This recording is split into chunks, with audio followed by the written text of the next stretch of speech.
आप सभी का मेरे यूट्यूब चैनल द सुरीला ऑफिशियल ब्लॉग्स में स्वागत है।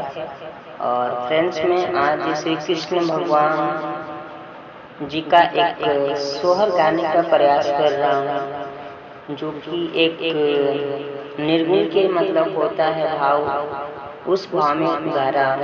और मुझे गाना नहीं आता है। मेरे घर वाले, मेरे गांव वाले मुझसे बहुत नफरत करते हैं कि मेरे पास गला नहीं है, मुझे कलकारी नहीं आती है। एक आखिरी में आप लोग हैं, मेरा यूट्यूब चैनल है, मेरा फैमिली है। आप लोग यदि ये सोहर अच्छा लगे तो आप लोग शेयर जरूर कीजिए। जय श्री कृष्ण। कि मथुरा में कृष्ण जी जन्म ले,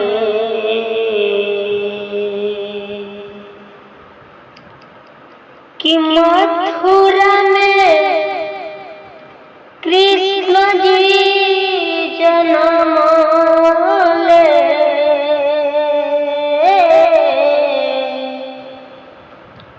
बधैया बाजे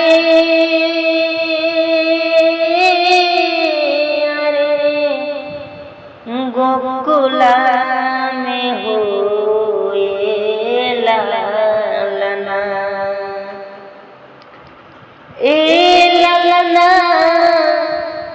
नंद घर भइले गुला,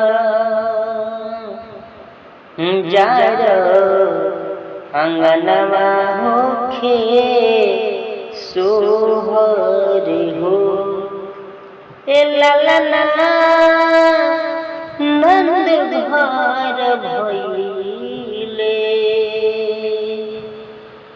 गुला, जार अंगनवा होखे सोहर हो।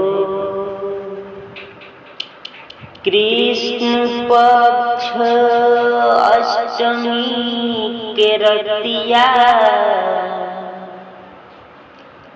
रतिया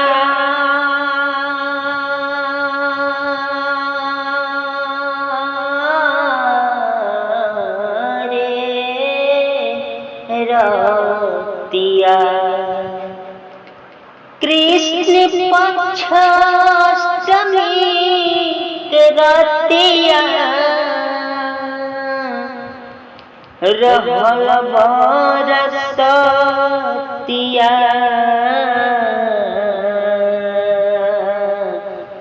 होए लालना, ए लालना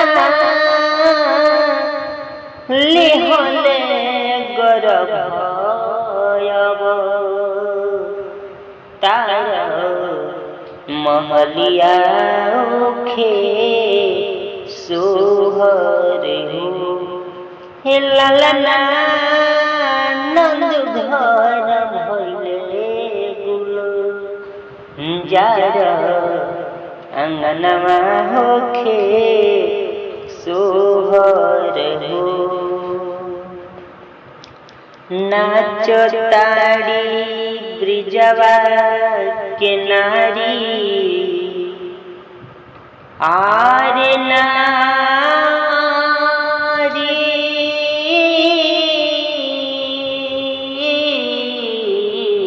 रे नारी,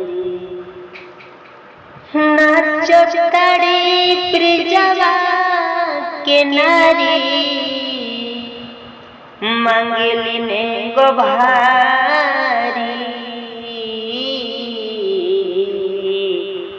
न होए लालना, ए लालना बनल रहस बबुआ,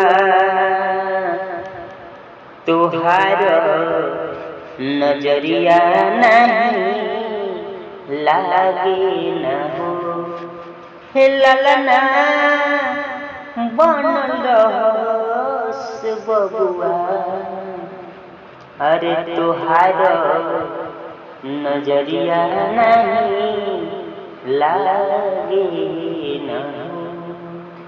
जय श्री कृष्ण।